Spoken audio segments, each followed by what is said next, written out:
मालदीव के राष्ट्रपति मोहम्मद मोइज्जू को बड़ा झटका। मालदीव की राजधानी का मेयर चुनाव हारी मोइज्जू की पार्टी। मेयर चुनाव में हुई इंडिया समर्थक कैंडिडेट की जीत। एडम अजीम को माले का नया मेयर चुना गया। अभी तक ये पद राष्ट्रपति मोहम्मद मोइज्जू के पास था। मेयर चुनाव में जीत के बाद एमडीपी को मिली संजीवनी। मालदीव्स हमारा पाला हुआ एक पपेट टाइप से था। हमारे पास मेडिसिन नहीं है, ठीक है, दे देते हैं भाई।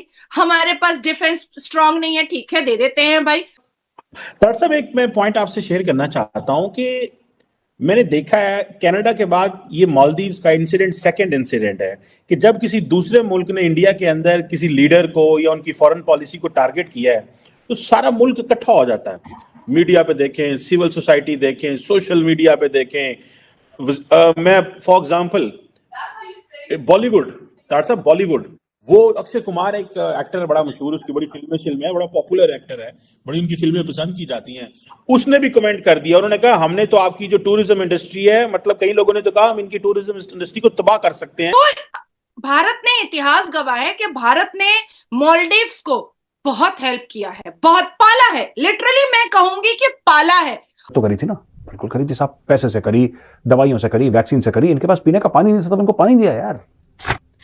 इनके पास, मालदीव वालों के पास पानी नहीं था, ये पानी भारत का पिया इन लोगों ने, तभी ऐसे निकल। मालदीव्स आउट ऑफ कंट्रोल रहता है, इंडिया के हाथ में नहीं आता तो आपको नहीं। एंड देन पाकिस्तान के साथ उनके मसले ऑलरेडी खराब हैं फॉर वन रीजन और दी अदर। 75 साल से आपको नहीं पता कि इंडिया की तो पार घर में चैलेंज हो जाएगी, खित्ते में चैलेंज हो जाएगी, and then how to move on with this. देखिए आप चीमा साहब, मैं रिस्पेक्टफुली डिसएग्री करूंगा। आप 76 साल से इंडिया के खिलाफ हैं। 76 साल में 4 जंगें लड़ दी, क्या बिगाड़ लिया आपने इंडिया? जय हिंद दोस्तों। मालदीव की राजधानी का मेयर चुनाव हारी मोइज्जू की पार्टी। इंडिया समर्थक कैंडिडेट की हुई बहुत ही बड़ी जीत। घरेलू मोर्चे पर जो है राष्ट्रपति मोइज्जू को बहुत ही बड़ा झटका लग गया है। आपको बता दें कि मेयर पद के लिए हुए इलेक्शन में 41 बॉक्स की गिनती के बाद विपक्षी पार्टी एमडीपी के नेता एडम अजीम को जो है 5303 वोटों से साथ भारी बढ़त हासिल कर ली है। और इस भारी हार के वजह से मोइज्जू को बहुत ही बड़ा झटका लग गया है। मोइज्जू को बहुत ही बड़ा सदमे लग गया है। भारत और मालदीव में इन दिनों तनाव चल रही है। इसी बीच मालदीव के राष्ट्रपति मोहम्मद मोइज्जू को बहुत ही बड़ा झटका लग गया है और एमडीपी में राजधानी वाले मेयर चुनाव में बड़ी जीत हासिल की है। एमडीपी के उम्मीदवार ने मामले में मेयर चुनाव में बड़ी जीत हासिल करने पर जो है भारत के उम्मीदवार को बहुत ही ज़्यादा नाम हुआ। मालदीव के राष्ट्रपति मोहम्मद मोइज्जू को बड़ा झटका लगा है। मोइज्जू की अपने ही देश में जमकर किरकिरी हो गई है। राजधानी माले में जो मेयर का चुनाव हुआ उसमें मोइज्जू की पार्टी पीपल्स नेशनल कांग्रेस को करारी हार का सामना करना पड़ा है और वहां से मालदीवियन डेमोक्रेटिक पार्टी की जीत हुई है। आपको बताते चले, मालदीवियन डेमोक्रेटिक पार्टी भारत समर्थक पार्टी है और इसी का फायदा अब उसे मेयर चुनाव में मिला है, क्योंकि मालदीव में मेयर पद के लिए चुनाव भारत से चल रही तनातनी के बीच हुए। डॉक्टर साहब, एक मैं पॉइंट आपसे शेयर करना चाहता हूं कि मैंने देखा है कनाडा के बाद ये मालदीव्स का इंसिडेंट सेकंड इंसिडेंट है कि जब किसी दूसरे मुल्क ने इंडिया के अंदर किसी लीडर को या उनकी फॉरेन पॉलिसी को टारगेट किया है तो सारा मुल्क इकट्ठा हो जाता है। मीडिया पे देखें, सिविल सोसाइटी देखें, सोशल मीडिया पे देखें। मैं फॉर एग्जांपल बॉलीवुड, डॉक्टर साहब बॉलीवुड, वो अक्षय कुमार एक एक्टर है, बड़ा मशहूर, उसकी बड़ी फिल्में है, बड़ा पॉपुलर एक्टर है, बड़ी उनकी फिल्में पसंद की जाती हैं। उसने भी कमेंट कर दिया, उन्होंने कहा हमने तो आपकी जो टूरिज्म इंडस्ट्री है, मतलब कई लोगों ने तो कहा हम इनकी टूरिज्म इंडस्ट्री को तबाह कर सकते हैं, क्योंकि तकरीबन 2 लाख इंडियन एवरी ईयर जाते हैं वहां पे टूरिज्म के लिए। ये सारे लोग कैसे इकट्ठे हो जाते हैं? कनाडा की मिसाल आपने देखी, 2 महीने पहले आपने उस इंसिडेंट को बड़ा कवर किया। आज ये वाला इंसिडेंट है तो सारा। So how come do you believe this? ये क्या है? दिस इज नेशनलिज्म, पैट्रियटिज्म, ये क्या इंटरनल यूनिटी है? क्या चीज है? How will you define it? Cheema साहब, मैं समझता हूं कि इस फीस माना दो 21st सेंचुरी में this case need to be studied in the future. This will be a biggest example in the future for survival, for growth. कि the one man brought the entire country, huge country, under one umbrella. This will be a huge case study in the future. Huge case study.